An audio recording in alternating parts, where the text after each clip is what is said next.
All right, guys, welcome back to Loan Officer Success Live.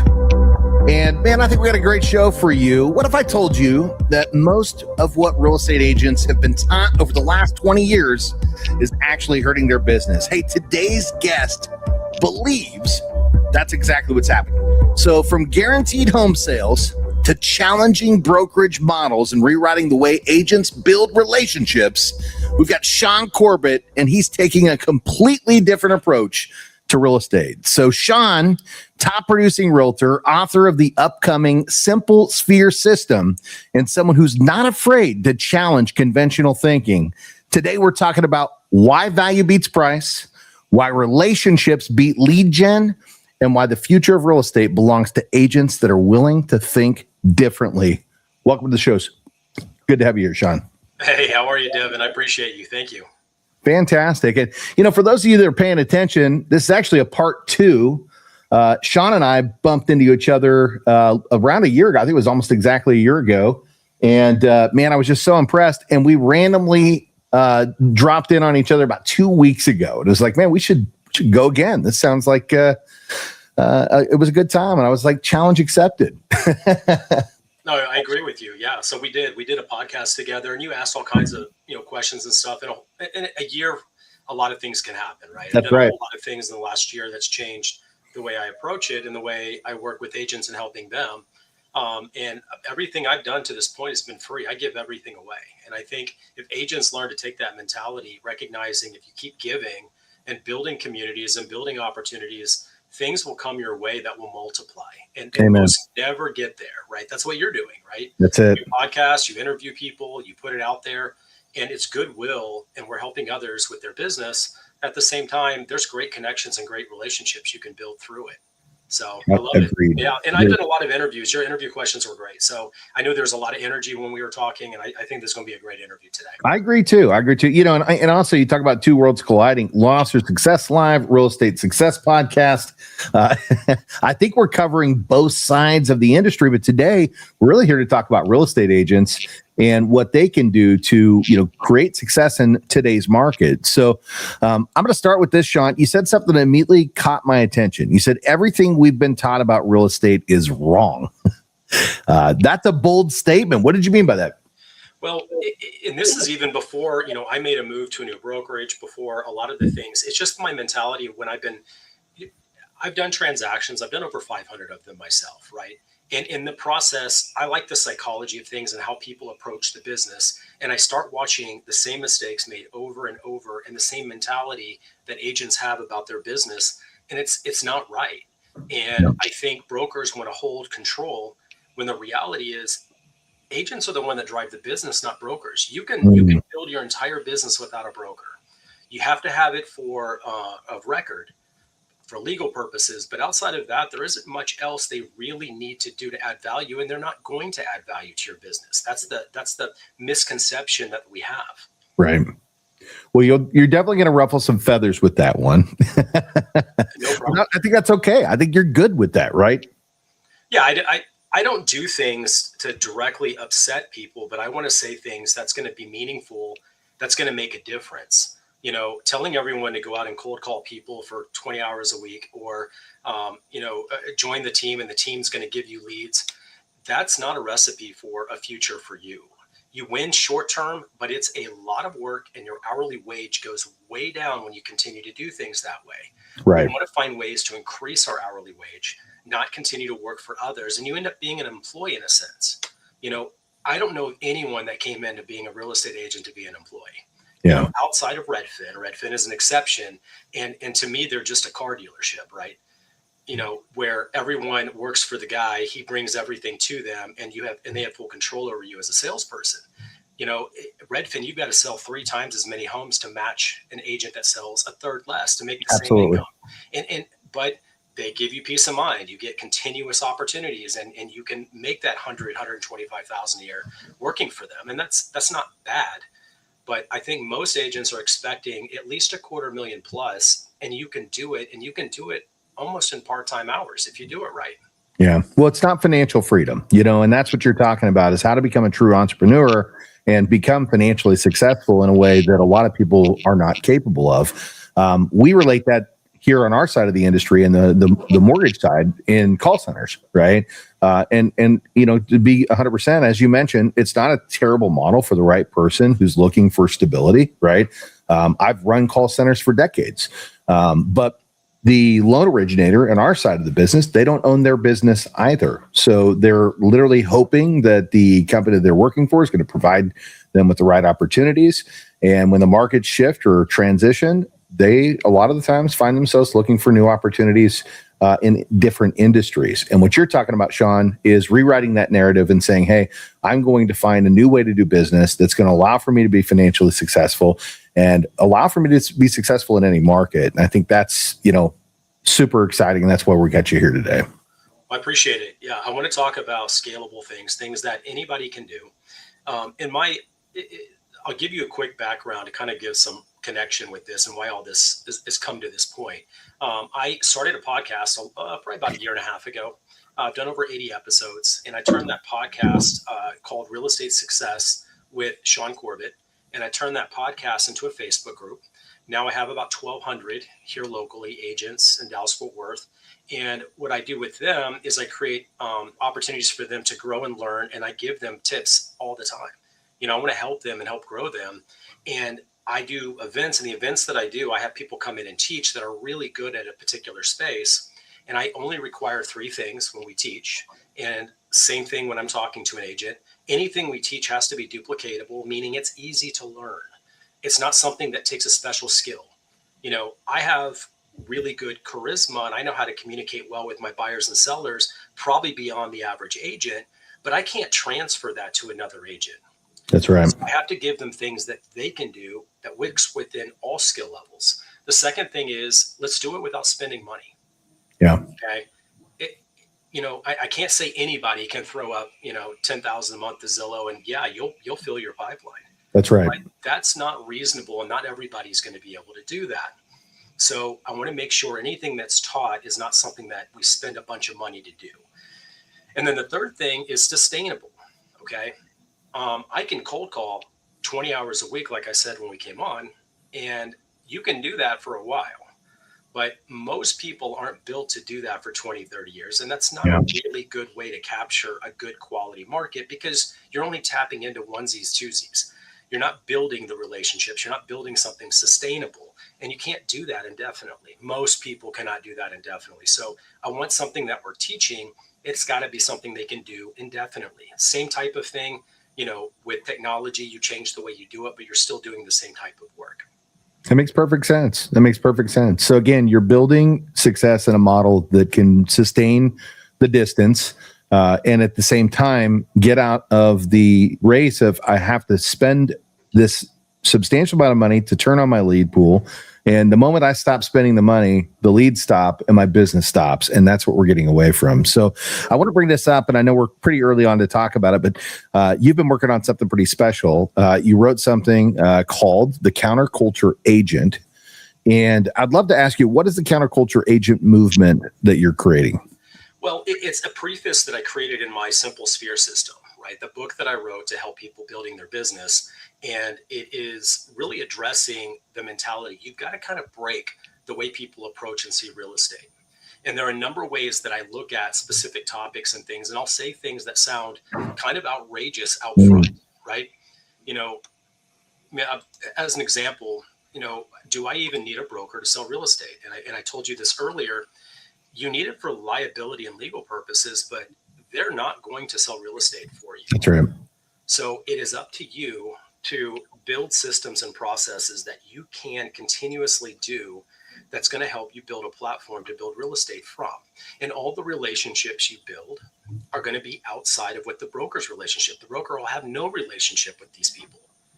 And I'll tell you, there's some ways you can kind of challenge the view. For example, Devin, you could go change your mortgage company and go somewhere else. And I'm sure most mortgage people have moved to several. Absolutely. You've moved to several at some point too.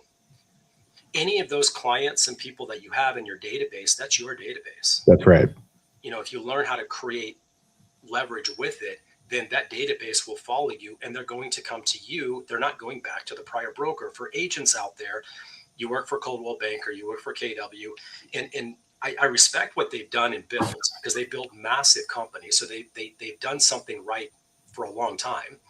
But if I close a client, even if Coldwell Banker brought me the client, that client closes with me, I move to another brokerage, that client is going with me. Absolutely. Absolutely. So brokers don't even own the clients at that point. So if you can get your mind around that and focus on what you can do to build what you're doing, you're going to find that the sky is the limit, and now you can have scalability, and you're not relying on the broker to create that success. That's it. There's some tips there. Well, and that goes back to what my next question was going to be. And that's, you've said agents are the brand, not the brokerage, right? And why do you believe that's more true today than ever before? Because I think we are in a different real estate stage, right? We're in a different season for real estate and for mortgage. Yeah, that's absolutely true. And it goes along with that client will belong to you and your relationship with them. So if you can find a way, and brands only are worth what you put into it and what you get from it, right? So you can join a team, and the team may have a really local, successful brand name. And I grew up in an area with a super competitive, very competitive, right, local brands that have owned the market in my particular city for many, many years. In the last few years, those brands have almost all died. I don't see their names anymore. I don't see them taking on listings. I just don't see them anymore, because I know that their market share might have been, let's say I can name 4 brands, probably had 40% of the market share in my city. And I have a very good city. Now I doubt it's more than 10%. Yeah. So that brand that we perceive is what's selling real estate is not really doing what you think it's doing. Now you'll get leads, you'll have some systems in place, they've built success, but you're not going to build anything beyond that 150 to 200,000 a year gross commission working underneath that brand. And many people are okay with that. They're okay being, the used car guy, where they just keep getting the opportunities, they keep fed. And as long as they keep being fed and they're closing 60, 70 deals a year, they're okay with that. And they'll take the big hit to the commission. Well, you talk about brand, and I think you share this philosophy with me, because I look at brands in 2 different ways, right? You've got the big box labeled brands, right? Like the KWs of the world, right? But you also have personal brand. And I think this is where we talk about transitioning, because one of the things that you've spoken about is really working the sphere, right? And working the people that you already have in your database. That's where we have to create a personal brand, so that there's brand awareness as to who we are as an independent outside of the brokerage or outside of the mortgage company. Talk to me about that. Yeah, I want to hyper focus on that. It's a good question. When I go with personal brands, I tell people all the time, if you get into the business, really find what makes you excited about what you do, right? It could be military. It could be first-time home buyers. I was talking to an agent the other day I'm going to bring on in the podcast, and her specialty, and I'd never heard this before, but it makes a lot of sense. She says, I don't do investors. I don't do luxury, like intentionally. She said, my person is a blue collar person. Okay. And to go specifically for them, because she can talk their language, she can be the way they are, she can take them for where they're at, and she can help them achieve that goal of buying a home. So her niche is blue collar people. I think I haven't heard someone actually go there. I've heard all kinds of niches. If you're new to real estate, or even if you're in your first or second year and you're still, Shaune Corbett sells Dallas Fort Worth, you got to drop that. That's not going to work. Right. You're trying to capture everything and not lose anything. What you're doing is you're looking at 1,000 people you might get 0.5% of. I would rather get 10 people that I have a 90% on. It's unbelievable. Plus you're talking their language, that you're getting the people you want. And that's for people that don't know you. And here's the thing that everyone that's afraid to get in the niche is afraid of. I'm going to lose opportunities, and I'm telling you, you're not. You're trying to gain opportunities you never would have had by talking and communicating the way they see and understand you. You guys are talking the same language. They'll relate immediately with you. Wow, I am a first-time home buyer. That's what her specialty is. Let me call her. That's right. And when I say, here's the important part though, people think they're going to lose something. You're not. What happens is you close that first time home buyer and then her mom needs to sell a house and move closer to them. They're going to refer you and they don't care if you're a first time home buyer. They know you sold and you did a good job for them. They don't care that you're a first time home buyer. They want to work with you because they trust you. That's it. 100%. And I love that you said that, because I've got a couple different scenarios I'd love to bring up. I've got a gentleman that I did a podcast with a couple of years ago up in Kentucky. And, funny thing is he was just a YouTuber. Actually, I think he was more TikTok and, Instagram, but he did a little bit of everything. And he built this massive brand of people that were following him just because he was honest. They would bring up a topic and he would talk about the things that he, genuinely believed in. And he was a little bit more from the street, right? Younger kid from Kentucky, more street smart. And he went to a real estate agency because they had reached out to him and said, "Hey, you're so good with marketing. Could you help us market our agency?" And he said, "Yeah, no, I definitely would love to show you what I'm doing and how I'm doing the social and how I'm gaining the audience." And so he gets in there and they're like, he's like, "What are you making a deal?" And they're like, "Well, we make this." And he's like, "Well, man, maybe I should get my real estate license." Right. And what's really interesting is he did that and he transitioned into a full-blown agent. He already had an audience who knew, liked, and trusted him because he was honest. That was his brand. His brand was honesty. His brand was speaking to the middle class, as you talk about, right? Lower middle class. And had a banner year in his first year out of the starting gate. No leads, from any type of paid resources, not from the brokerage. It was from the market that he had already created, right? I had another gentleman on the show, works for a major firm here in Dallas, does multi-million-dollar deals. His lowest deal that he takes is $5 million and up. That's the clientele that he works with. He had a great friend that started on the brokerage with him and couldn't get off the ground, couldn't find his feet, couldn't find his footing, right? Transitions to another agency down the block, catering to a different clientele, and took off, right? Because he was trying to get into a sphere that wasn't his sphere. He was trying to tap into a market that were not the people that he was relatable to. And I think that's what you're talking about, is if you can find the niche that you want to serve and stay focused on that and let people know that's who you are, that's what you're about, this is who I want to serve, that's who it's going to come to you. Because otherwise, you're trying to attract everyone, and not everybody's going to love you. There's going to be a certain percentage of people that love you no matter what you do. And that's the universe that you want to be focused on. Sure. And there's a lot of psychology to that. I mean, you want your connection to be as high as possible when you reach out to someone. And if you have to jump through a lot of hoops to get that connection, it's probably going to be a hard business for you. For people that want to come into a business, they're doing 5 million and up. That is not for all agents. I don't know if that's a space I would really want to be in. Yeah. I don't really talk their language. I don't cater. I don't have concierges. I don't have things that would be the standard expectation, and that's not an easy place for everyone to fit in. Absolutely. So you would have to work, and you're going to miss out on a lot of the opportunities they give you because it's not your natural space. So I think that's really a critical thing for anyone out there, right? Find something that really speaks your language, your culture, your experiences, and you'll find that you're going to have a higher connection with people that don't know, like, and trust you. These are the people you don't know. So I love all that for sure. Well, let me ask you another question. How do you think the internet has completely changed the relationship between agents and consumers? Yeah, that's a big question, right? And this is part of my counterculture thinking, and it's really looking at the way brokerages came, right? So we had brick and mortar. I think Coldwell Banker was the original brick and mortar setup, where they would have an office and then they would develop and train agents on how to do real estate transactions. And, for years it was seller only. And then we grew into co-agents, and then we went from co-agents to buyer agents in the late 90s. But what really made the difference is when internet came out, and this is going to be important because this is a major shift in the way that the consumers look at real estate and agents, because they feel like they can look everything up and get all the answers themselves. So you have to come at it from a advisory, giving them information they don't know or don't understand, right? You have to fill in those gaps. And I think with that, it created the opportunity from brick and mortar to the cloud-based business model.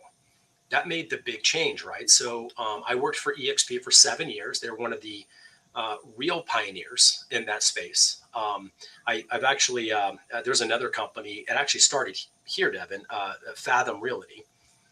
Do you know Fathom? I'm familiar with Fathom. Okay. They're publicly traded. They have about 15,000 agents. I say 15. I almost have to put an asterisk because I did interview Josh Harley, who's the founder of Fathom. I sat down with him and I asked him kind of his input, how he got there, because he created a cloud-based model at $500 a transaction.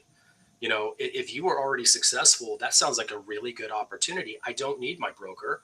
I just want basic services. And then I want to run and build my own brand as fast and as profitable as I can. So that was a really good niche offer. And he started around the time EXP started. So really big opportunity there.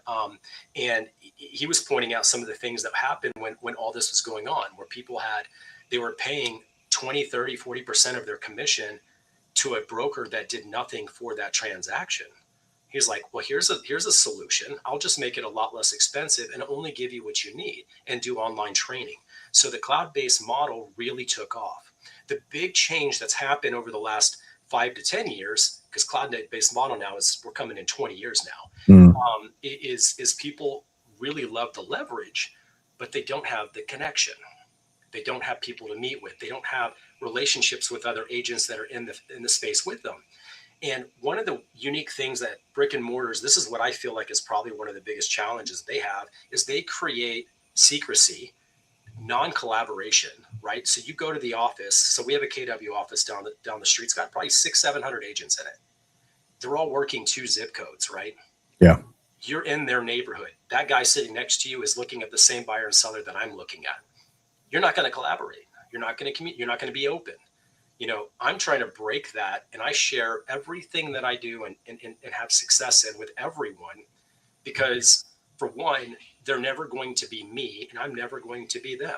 Amen. So even if they did exactly what I'm doing, they're going to have completely different results than what I have. So I think it's important that we get more collaborative and stop being so competitive. You know, I try to approach every relationship or every transaction that happens, because I'm still in production now.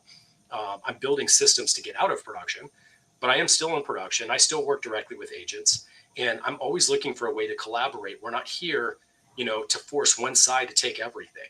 That's right. There's a way we can all achieve buyer peace of mind, which is the goal for the buyer agent, and then seller getting a net that they need and they can live with. That's really your top 2 goals on probably 90% of transactions. If you can hyper focus on that, then you can start making the transactions way more simple. Well, what you're talking about too, Shaune, is an abundance mindset, right? You're approaching it from an abundance mindset. First off, you know your value, you know what you bring to the table. Secondly, you know your sphere and the people that you're marketing to, which is different than most people's value propositions. Because as you said, most people are just out there running and gunning, trying to hit every single target. And you know the target that you're after. So that gives you that confidence and that flexibility to be able to sit down and say, no, I'm going to share what I'm doing with others, because we can all have success. And if we can help level each other up, right, we're also going to provide a better service to the people that we serve. And that's super important, right? Like, that's what we're here for, is we want to help provide people with a pathway to what they want to achieve. And if we can combine forces and share those ideas, we level up together and we serve our people better. I always think scarcity is the enemy of mental freedom. Okay. I mean, when you feel like there's never enough, I always have to take from someone else, then you're never going to have real mental freedom. You're always going to be a kind of bondage or hostage to your own way of thinking. That's right. So I think what you say is exactly right. Well, I want to talk about a couple of things. You know, one of the things that you and I chatted about is value and how it changes everything. And one of the quotes that you made from our last conversation really stood out. You said, in the absence of value, price is negotiable. It took me months to finally get that quote down. I don't know why it just didn't. And it finally just clicked with me. And the reason why it's so incredibly important is because if you don't recognize, if you don't add value to your client, then you can be negotiated on your price. Yeah. Okay? And I'll give a couple of simple illustrations. I've finally gotten to the point I've got this where it makes sense. If you go to a store and you had 3 separate competing products on the shelf and they were all exactly doing the same thing, then the only thing you're going to do is buy the cheapest one. Yeah. Why would I pay more for the same results? So think about it from agents' standpoint. You've got 3 agents that show up to a listing appointment. The first one says, I'm going to put it on the market. I'm going to do an open house. I'm going to put a sign in the yard, and then I'm going to start praying. And the second one says the exact same thing. Yeah. And the third one says the exact same thing. The seller's going to look at all 3, and they're either going to pick on taste, which means someone they kind of clicked better with. That's right. That creates kind of like a 5 to 10% difference. I mean, you're almost exactly the same. Then they'll go for that one and say, hey, I've already got 2 other agents that will do exactly what you're doing for. Will you do it for 1.5%? And that's the first thing they're going to do. Go straight to price. So if you don't know how to add value to the consumer, the seller, and the buyer's the same, they just have a different mentality of where they're approached, then you're going to be negotiated. And it frustrates agents all the time. But I do all this work, and they give out a list of all the things they're doing. All the things you list out is what every agent on the planet can do. They can call the guy next door, and he's going to offer the same thing. So, and I think it's really important. In the absence of value, price is negotiable. That's it. And I completely agree with you. At the end of the day, we all go to the grocery store, and sometimes we look at those products and we're debating on, well, is this one really better than the other? I'll tell you what, I literally did this the other day, Shaune, because I couldn't decide, right? It's like, man, there's so many different products here. And I took my phone out and I took a picture and I popped it into ChatGPT and I said, which one of these products should I buy and why? Right. And it literally labeled them all out and it put its top choice up, and it certainly wasn't the most expensive, right? It gave me the values behind why I should buy that product. It gave me why that price point was acceptable, and it wasn't the cheapest either. I would throw that out there too. It wasn't the most expensive.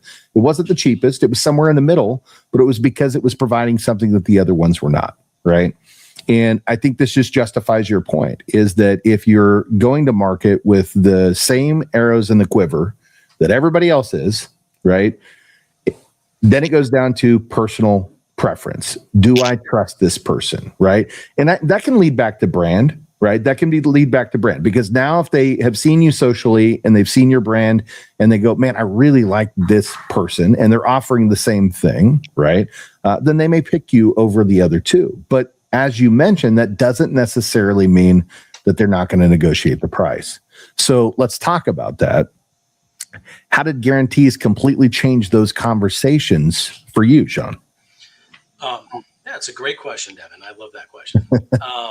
So if I have, for me, and I'll go ahead and say it up front. So I've made a move to a new brokerage, and our brokerage name is Your Home Sold Guaranteed. Okay. Now remember, I talked about brands don't do anything for selling real estate for you. Right. They could care less if you're a KW, Global Banker, EXP. They just don't care.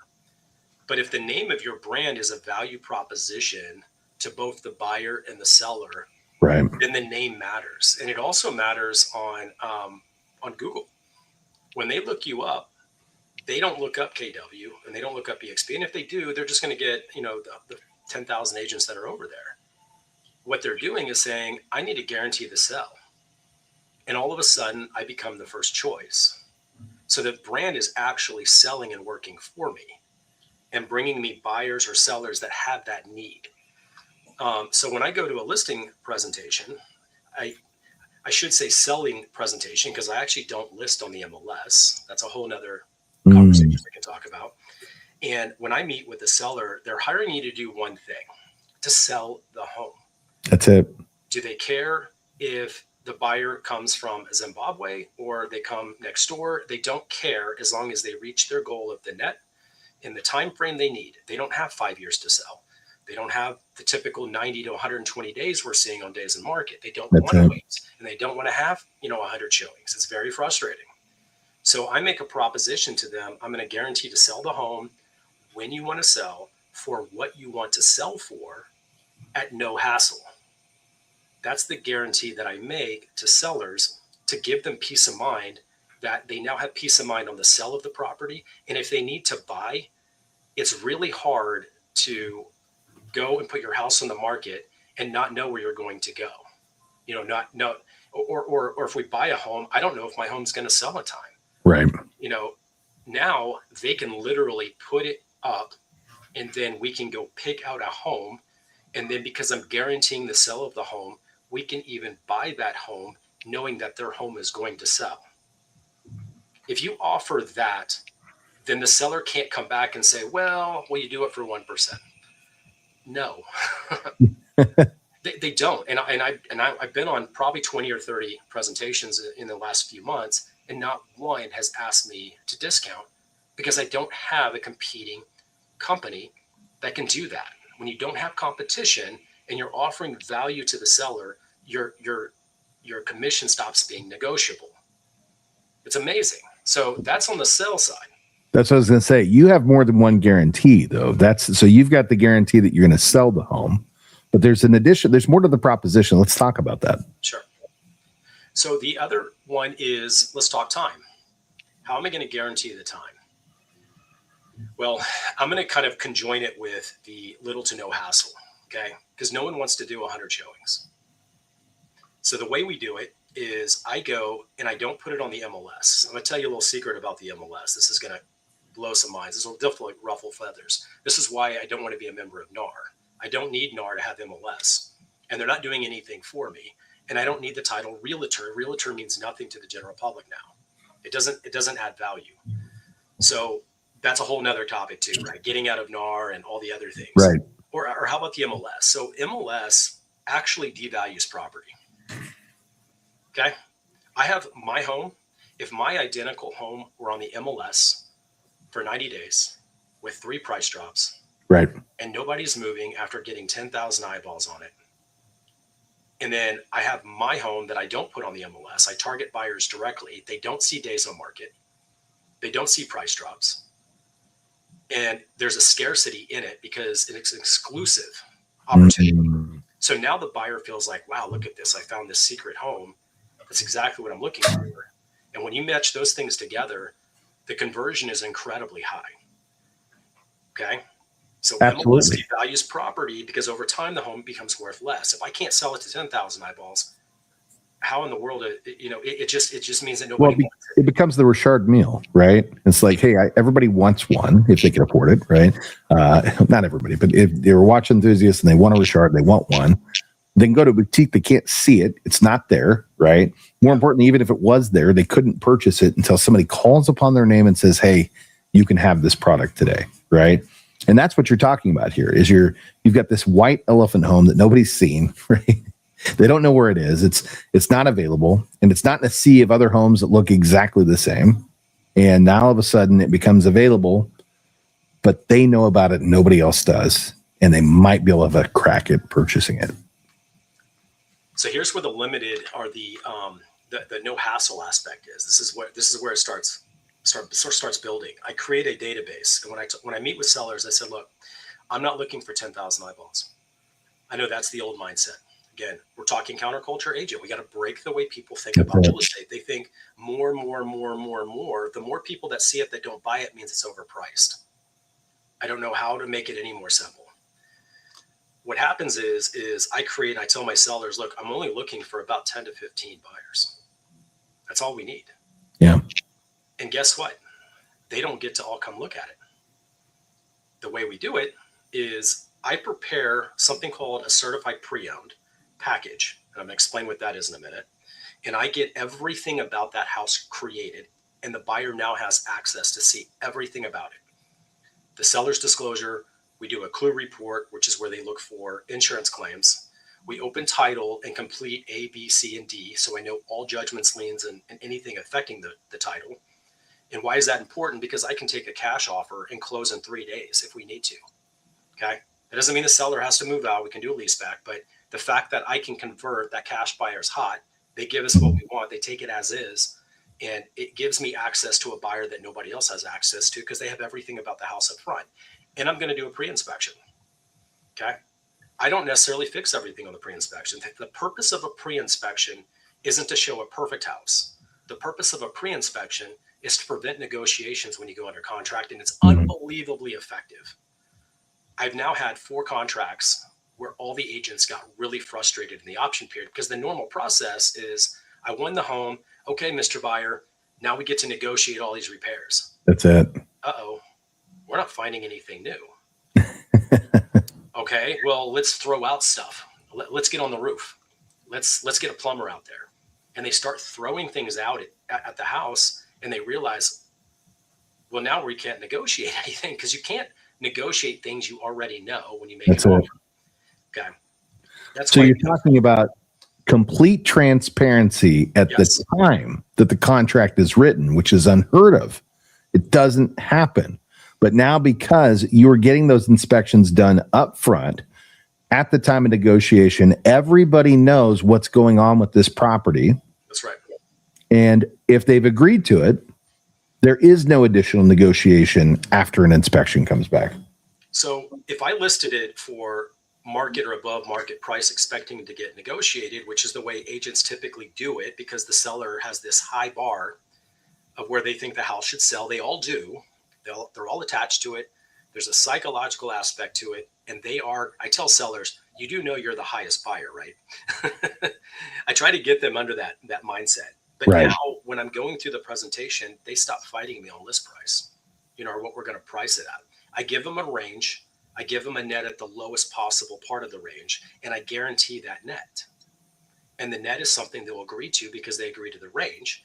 And then I might even price it 5% below that when I put it out there. So now it looks incredibly attractive. And I only promote things that give it value well above what it's worth. So it creates an incredible amount of energy. This is where the psychology takes over. Whenever we are ready to show it, I do this for 2 weeks, not on the MLS. I target buyers, I find them, I present it, I build the case, and then I say, okay, the day is coming, 1 o'clock, 1 hour on Sunday afternoon or Saturday afternoon, whatever works best for me. I will let everybody come to the house at the exact same time. When you have an open house and you do it for 2 hours and you get 5 or 6 people through, there's no sense of urgency. That's right. When you do it for 1 hour and you have 40 to 50 come through it, which I just did on the last one I did, 50 people came through that house. You get, I got to have it. It changes everything. So it's amazing the way that works. I'm going to come back to, now remember, from the seller standpoint, they did a 1 hour open house. Yeah. If you talk to a seller and said, hey, do you mind I just have 1 hour to sell your house? You never have to do another showing. What are they going to say? Like, nobody wants to do showings. It's so painful. If you take that off the table, it's amazing how easy it is. The seller, like, okay, I'm in.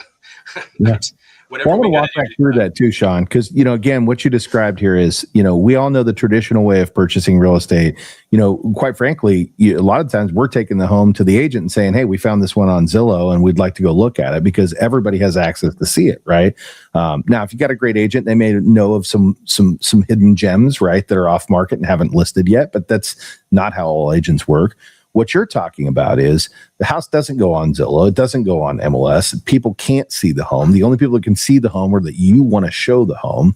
You're target marketing the people that you want to show the home to, letting them know that you're going to have a special 1 hour viewing, that they can come and see this particular property. There's complete transparency over what the home is going to sell for. There's complete transparency over any potential blemishes that the home may have. And now they're at an open house with 30 to 50 people, in your case, 40 to 50 people who all want to buy this house, or the majority of them do, right? And there's urgency. We have to move quick, because the other 39 people in this room, they may buy it out from under us. We don't make an offer right now, versus a traditional open house where everybody's seen the property, everybody knows that it exists, anybody can look it up. It doesn't matter if they're in the DFW or if they're in Timbuktu, they can go to Zillow and they can see that house. And when an open house is done, maybe 5 to 6 people stroll through, and some of them are just tire kickers or neighbors that want to see what your house looks like, right? Yep. Here you have real buyers who are really interested, who are showing up for a property that they know everything about, and they can see in that room the other people that they're potentially going to be bidding against. There's so many power tools that are used in this space. For example, when those 50 people, I probably can get 5 to 6 of them to fill out pre-approvals before they show up. these are things that agents can't do. They're just like, oh, okay, just come out and check it out. You can schedule it anytime. Yeah. But I'll be standing there for 2 hours, so you can come look at it while I'm there. Yeah. There's no strength. There's no power there. The psychology is completely off. It doesn't matter. Like, I could show up to the open house or not show up. No big deal. I just go schedule it tomorrow. Yeah. And it just takes away all of that. And it really frustrates agents because they're like, man, my buyer's not going to be in town. I said, well, they're going to lose it. They're going to lose it. Now I'm going to give you the other side. This is where I gave you things that I'm doing for the seller. Now let's talk about buyers. This is where things separate on the buyers. It's huge. I also charge a lot more commission on the buy side. Oh, let me go back to one thing. I create something, and I mentioned this earlier, called a certified pre-owned. Okay. A certified pre-owned home, meaning I'm going to guarantee that home to the buyer for 2 years, or I'm going to buy it back. You think a buyer would appreciate knowing they're buying something with some confidence when they know that I'm making a guarantee on the home? Absolutely. Absolutely. So how do I do that? The way I do that is I create a certified pre-owned home, and I gave you a lot of the things I'm providing to them up front. And the reason why it works is because I'm able to know everything about the home. Those are what I'm going to guarantee. If it becomes something unknown, things that people don't know, then that's where we have to work it out with the end buyer in the next 2 years. And I also offer to sell it for free if they're unhappy with the home as well. I want to make sure they get the right home for them. So I'm going to save them considerable amount of money when we go to sell, so they don't have to have 3-year minimum to cover all the costs to sell. And the certified pre-owned, it costs a seller $2,000 up front. I take deposits before I will even take a seller agreement. Wow. No one does that. Yeah. So we work in an industry where we work for 6 months for free and hope to get paid. Okay. I know for sure you do. You get them approved, everything works out. They get a week before closing. Oh, I don't like your interest rate. I found something cheaper. Whatever it is, right? And then you get nothing. Maybe they pay the appraiser, but that's about the only thing you can get out of them. Well, and that doesn't go to us. That goes to the appraiser, right? At the end of the day, any of those third-party expenses are going directly to the third party. So there's literally no compensation in the event that happens the way that you just described, right? I'm saying you're not out the money. Right. But you're not making any money, right? Because you're out the money for the cost of a credit report, right? You're out for the money for the time that was lost and spent in helping those particular individuals, and ultimately you have worked for free over that period of time. So there's definitely no guarantees in compensation, where what you're talking about is you're transitioning that on the real estate side so that there is compensation, and it's happening right up front. And it's really not for profit. What it's doing is it's allowing me to create a certified pre-owned home.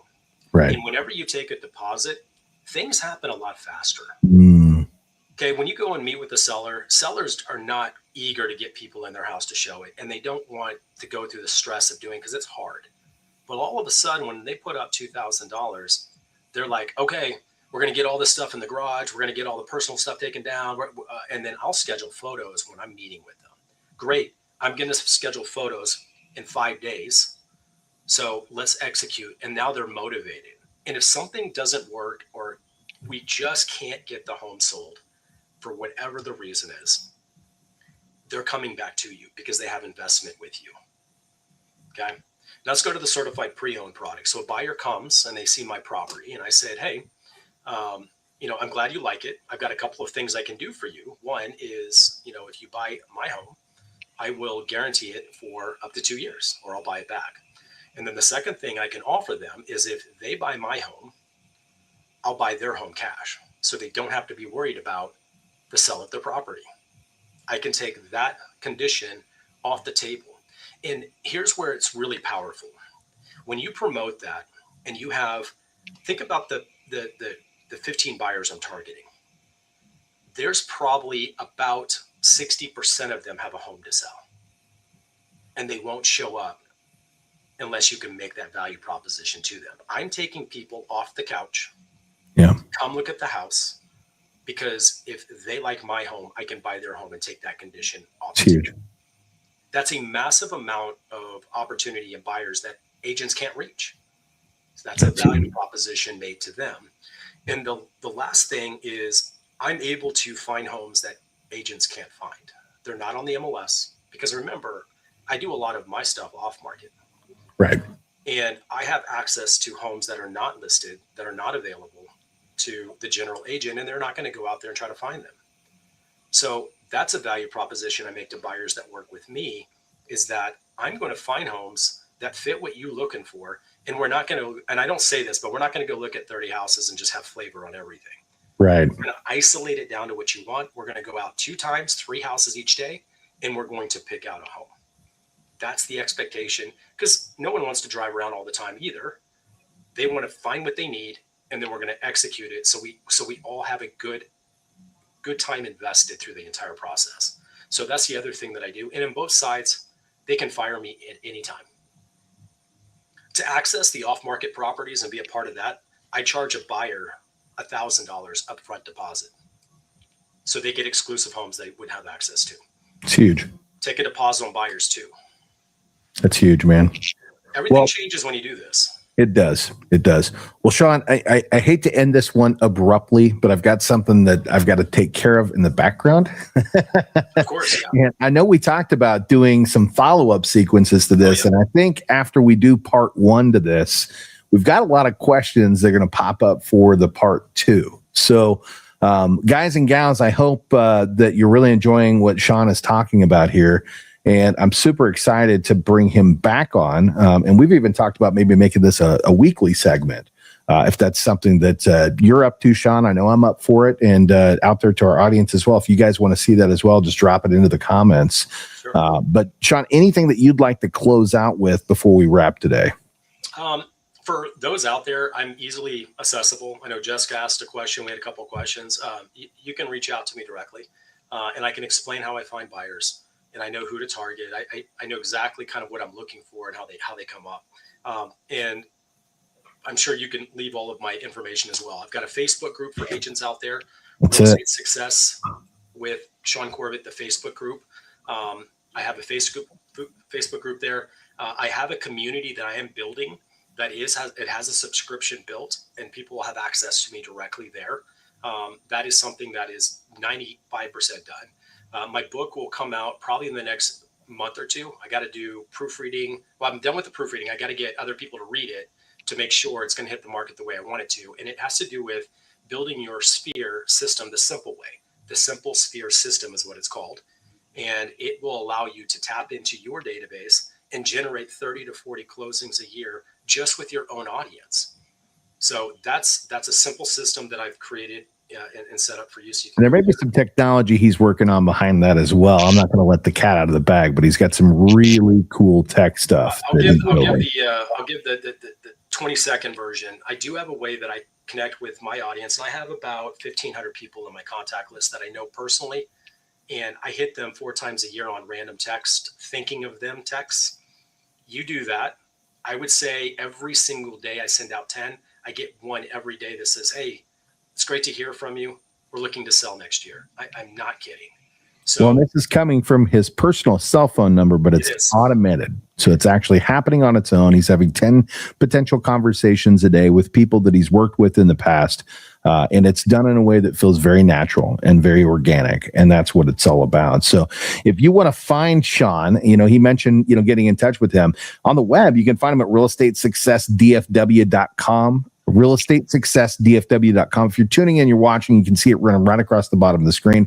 And I'm sure you can find all of Shaune's contact information there. But if you want to find him on Instagram, go over to @Shaune, Shaune, SHAUNE, Real Estate Solutions, @Shaune Real Estate Solutions. You're going to find him on Instagram. Make sure that you follow. And make sure you make some comments, like his page.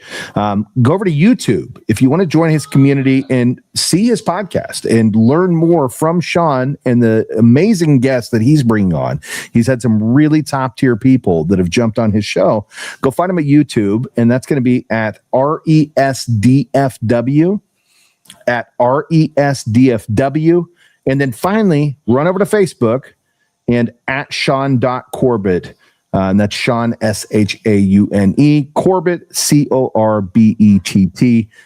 You're going to find him over there. Make sure, again, when you go to any of these channels, like the page, subscribe to the page. This is how we get to keep bringing back great guests and how we get to keep building great content, Same thing with me. If you're on any of my pages and you have not already liked or subscribed, please do. Please like and subscribe. We're going to keep bringing great guests just like Shaune. And more importantly, Shaune's coming back, and we're definitely going to have a part 2 to this where we wrap and talk more about results, some of the really cool tech that he's building, and the book that he has that's just right around the corner from release. So, Shaune Corbett, brother, I appreciate you coming on today, my man. This has been a great episode.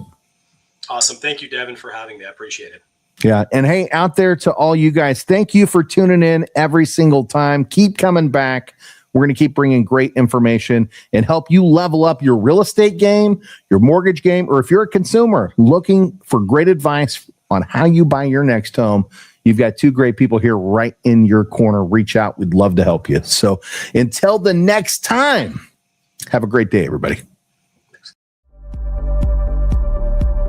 You've been watching Loan Officer Success Live, where real strategies meet real success. Don't forget to subscribe now and share it with your teammates and keep leveling up, because your next breakthrough starts here. If this fired you up, don't just watch success, go out there and build it.